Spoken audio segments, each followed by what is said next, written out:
She sat before the mirror, scissors shaking in her grasp. Her thick, flowing black hair had always been his favorite, never hers.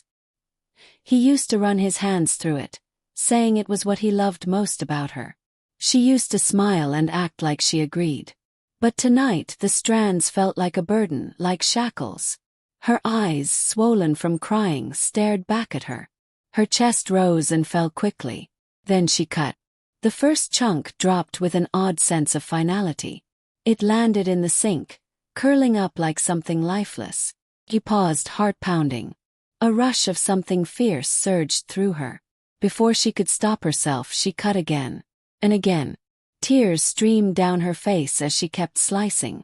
Each snip broke one of the rules he had etched into her world. What she wore, where she went, who she spoke to. To everyone else, her husband was a good man. He was charming, well-spoken, admired. But behind their closed door, he was controlling and cruel. He checked her phone, criticized her clothes, and picked apart her every move. If she pushed back, he'd go silent for days or twist it around, make her feel like she was losing her mind.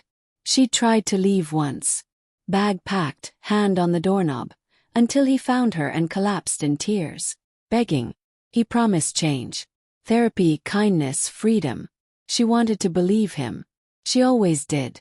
But nothing changed. Just more rules. More fear.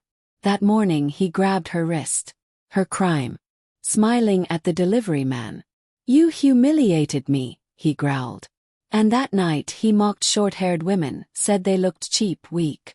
"Only women trying to be men chop their hair," he said with a sneer. That lit the spark. After cutting it all, she stood in the mess, feeling strangely light. Her breath came easier. She didn't know how she looked, but she knew one thing.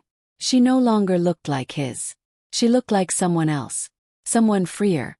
She put on jeans and a hoodie, clothes she hadn't touched in months because he hated them. She tied her sneakers, grabbed her bag and walked out. No plan. Just her ID, some cash, and a decision she didn't ask permission for. The night was late and the streets were dim, but she didn't feel afraid. For the first time in years, the dark outside felt safer than the light in her home. She made her way to the bus station. There wasn't a destination, only distance. She bought a one-way ticket to the next city. Sat in the back, hood up, unnoticed. That was what she needed. To be unseen. To breathe. At a run-down motel the next morning, she stood before a new mirror. Her haircut was uneven, rough, but there was something honest in it. She smiled, really smiled, for the first time in ages. She called women's shelters and support groups. The women she spoke to didn't blame her. They didn't ask why she waited. They just asked how they could help. Days passed. Then weeks. She found a small job. Saved money. Got her hair cut again. This time by a kind stylist who told her she was brave. She laughed shyly, but part of her finally believed it. Her husband kept calling. Dozens of times. First angry, then pleading, then cold. She never picked up. Changed her number. He didn't know where she'd gone. That was the point. One morning, sitting outside her tiny apartment with a cheap cup of coffee, something hit her.